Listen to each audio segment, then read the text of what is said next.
বেলিটিৰ লগতে ভাগৰুৱা হয় সপোন। সপোন ভাগে, ভাগিলেও দুচকুত উন্মনা হয় সপোন।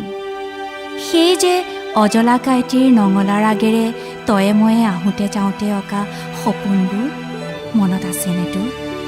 সেই যে সৰলা পেহীটিৰ চোতালৰ জেতুকাৰে দুহাত সজাই আঁকি দিছিলি সপোনবোৰ মনত আছেনে তোৰ? ভুইৰুবৰ পৰতো কঠীয়াৰ মুঠিত লুকুৱাই আনিছিলি সেউজীয়া সপোন, আৰু আনিছিলি তোৰ পদূলিৰ খৰিকা জাঁইজোপাত ফুলা সুগন্ধি সপোন। সঁচাকৈয়ে সপোন উন্মনা হয় বুকুৰে বগোৱা বাই দুচকুত ঠিকনা হেৰুৱাই।